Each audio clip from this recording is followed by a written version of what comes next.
Right, welcome back to the Power Breakfast Show this Monday. My name is Wahiga Mwaura. Now today, being a sports day, we focus on homeless soccer. Very interesting concept, it seems. What is it? Where has it come from? And what is it all about? And I'm joined in studio by two gentlemen with very big titles. The president of the Kenya Homeless Street Soccer Association, Bwana Mohamed Ahmed. Welcome to the Power Breakfast Show. Thank you so much, And Wahiga. by his vice president or deputy president, John Mwangi Midhamu as well. Karibuni sana. Thank you. Right. Let's begin with the titles. President, vice. Yeah. Why such big names? Well, thank you, Wahiga, first of all, for inviting us to this show. President, because the international body, the Homeless World Cup, is led by a president, a sports president, definitely. So the title goes down to every country. There's a president for, and they appoint that president. Okay. Yes. So our president and our vice president should not be worried of the two in studio today. Today we're talking about homeless football, and you can send your comments and your views. The SMS number is 2442. Send us an SMS. You have a question, you have a comment. I'm sure our guests in studio today will be able to handle them. Let's talk about where you came from. Mulianza wapi? As the Homeless Association. Kenya Homeless Street Soccer Association started in 2004, where we were invited for the Homeless World Cup. But then it was being played in Gothenburg, Sweden. And there was this founder of street soccer, the late Siegfried Milchberger. He was an Austrian coach who introduced street soccer in Kenya. By then I had a small club in Huruma, slums. And, well, we participated in his tournaments in all the slums, Kibera, Madare, Huruma, Korokocho, so many slums he brought, and we won. That's how I became very close to him. And later on, we did not participate that year. 2005, we did not participate. But when it came to 2006, that's when we did our debut in South Africa, Cape Town. And we performed very well because we came number 9 out of 48 countries. Okay. Then 2007, we went to Copenhagen. We performed again very well. We became number 6. Then we came to 2008 in Melbourne. We performed again very well, where we became the best African country, and we were number 5 again. And then 2009 in Milan, we were number 25. We fell down, and then 2010. We came up again to be number 5 after being beaten by Brazil, the ultimate winners of the cup. We do actually have the clip of their game against Brazil. I believe my director was just playing that, if he can find it again. That was the Kenya team preparing for their match against Brazil. They lost there, but an interesting point they brought up earlier. Has Kenya ever played Brazil? Maybe in the other football that we know, there's one of the matches. What is happening here, Bwana Ahmed? Well, you can see the Brazilians are very, very skillful. We tried to contend them, but actually they were extremely good. They were better than us, and they were better than everybody. But so we had the first 3 goals. Yeah. In fact, first half we were leading 3-2. So, yeah.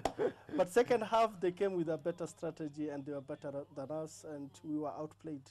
Definitely. Maybe I can throw a question to both of you. What's the difference between this football that we are seeing on our screens and what we are used to when you're watching a Champions League, the Premier League, whatever it is? To me, I think it's not. There is no different. The only difference is that it's being played by 4 players each side. That is the difference. But it's a big thing. So wachezaji ndio wachache at least. Wachezaji ndio wachache, lakini it's a big thing. It brings out professional players. Okay. Like in Brazil, the Brazilians you're seeing there, they are almost all of them are big-time players. But they live their living past is rough. So actually, the concept of homeless street soccer was introduced by Pele. The patron of this game is Pele, and he did it because in the 90s, when he was the minister for sports in Brazil, he found that the Brazilian football was going down.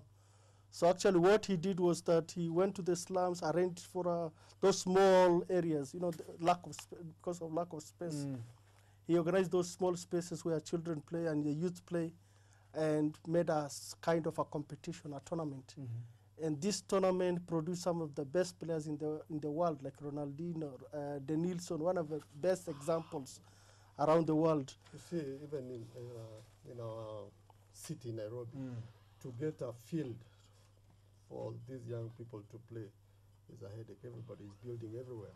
So it's like we're going to the streets now to get play. That's the only on the road. Yeah, that's the only place they can play football. Yeah. So it's like in Brazil, they don't have those big fields because it's area where they are congested. It's a slum area, so they have to play balls in the streets. That's why they call it street football. It's street soccer because it is the smallest, the size of the game. Question, I know the viewer must be asking themselves at home, homeless ni nini? What is homeless? Can you define it for me? Who plays in your teams, you know? Okay, homelessness and poverty is very wide. It's very diverse around the world. Different people see it in different ways. Like, in Europe, the biggest problem they have, the homelessness, the kind of homelessness they have is that there's a lot of drug abuse, But in Kenya, it's quite different because you find poverty level is very, very high compared to main issue.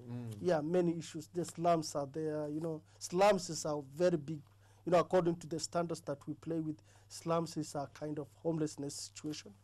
We have street youths who are living in the streets, who are living in the garbage in Dandora, Those are some of the players we have in a homeless World Cup team. We have the players from the slums. We have players who abuse substance abuse in youths, yeah? And we try to rehabilitate them through sports. So to us, street soccer or homeless World Cup is an entry point to addressing social issues, yeah. And you might find they are very good players who abuse this substance, but they have no opportunity to go and play for, let's say, AFC, Tusker, because they are regarded as people who are down there, who are. And then all of a sudden you can play for the country, the national flag, the national attire, and and you represent the country in the street. Do you have any examples of world-class players who started from the homeless level? Yes, we have players like Portugal, Pepe, who currently plays for Manchester United. We were with him, in 2008 in Melbourne. What do you mean by we were? Who is we? You? No, the team, the Kenyan team played against Portugal in the Homeless World Cup in Melbourne 2008. And actually, we were in the quarterfinals with them. We beat them through penalties after drawing with them 5-5. And Pepe was there. So it looks like there are more opportunities created on the other players around the world than us Kenyans. So we are behind in that one. So it looks like those players. If Pepe went there, all the players went somewhere. It's only that they didn't go as far as maybe Manchester, but they went to different clubs. So they got very good opportunities. But with us, we were lucky in Melbourne to leave 3 players there, and they're currently playing professional football in Melbourne, but actually not as high as we would have loved them to achieve. Yeah. Let's get to the heart of the matter. Of course, you're here today to tell us about what has happened in the past, but we also need to look towards the future. Paris 2011, what is that all about? Let me say, let me just say before he just adds something. Paris is one of the best tournament that we ever expect to have, because we are lucky this year. Arsene Wenger is the president of Homeless World Cup in Paris. And and there are so many Emmanuel Petit, there's so many professional players, former professional players who are assisting Arsene Wenger to make it a very huge market for the players. So this year we're expecting a very big market if our players perform well, and I hope they perform well and the country's behind them. I really believe that we might be able to put some players to the world market through homeless and soccer. If they maybe take the cup, because this year we have been preparing for the last 2 months, and we are hoping to prepare another 2 months. That's 4 months preparation for a World Cup. And you can imagine a street youth or a slum youth given the opportunity to go and play in the world stage. They are so committed. People train for 4 hours continuous without getting tired, and I'm sure the spirit and the inspiration is so great. You see, this year for us is to play in Europe. Anywhere. It's like opening a market for these street guys, and they are good. They can play anywhere. The only problem is they don't have that chance to play to the big teams, even here. But to me, I believe they are going to do something. This year, 2011, Paris, we have Dennis Oliech as our ambassador. Oh, He's, really? yeah, Yeah. he's our ambassador this year. He's also Well trying done. to put some opportunities around For- these for players. this, Right. For this, Because he got opportunities as well to get to Yes. where he is. yeah.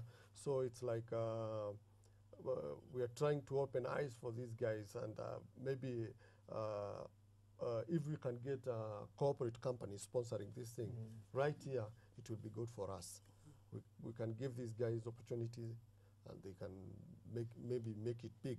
You see, in FIFA ranking, Kenya is around 120 something, Yes. but in street soccer we are number 12 in the world. So So we should focus more on street soccer. on street soccer, Yeah. yes. To It's give a these very lads big opportunity yeah. for Kenyan youths, especially the slum youths, the street youths, and especially the street youths. Just give them the heart to that they're being recognized and their fellows are recognized, and at least creating awareness that there's homelessness situation in Kenya. We can do something. Kenyans can do something about it, but most of the people are not aware of the current situation. Okay. So it's also bringing about that awareness within the country that we have the homelessness, and it's the duty of each and every Kenyan to do something about it.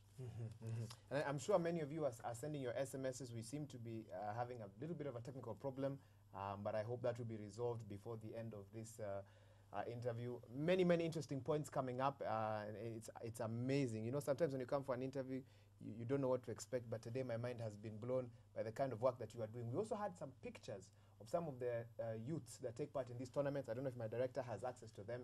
He can also run them as well. Now, you don't just do your organization. In fact, they are the pictures we're talking about. Can you just tell us what are some of the scenarios here? This is like a picture like that one is Arsenal. You know, Arsenal tacticians, coaches sent by Arsene Wenger himself. So they came from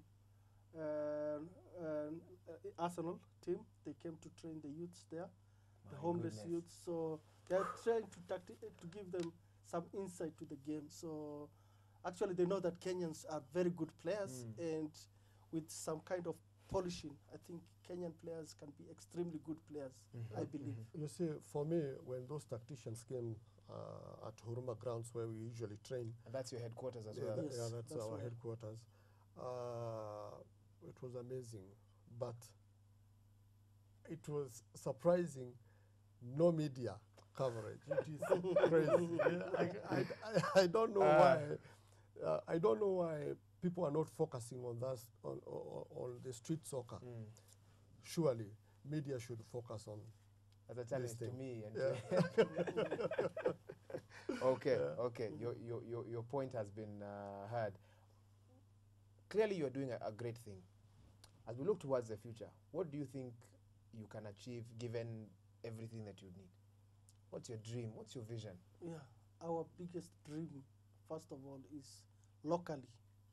I mean, we have issues to address, I told you. We have issues to address in poverty, in homelessness situation. So we would have loved this game to be played around the country, in all corners of the country, maybe Turkana, Coast, you know, where there's these social problems. Everywhere there's a social problem. So we would have loved the government to come in strongly. They already they already support us in Nairobi. So we would have loved the government to come in, well-wishers, sponsors to come in, so I that hope we the can Minister of this Sports is yeah, watching. yeah, the game can be played around the country, and then we will have loved to we have this enterprise.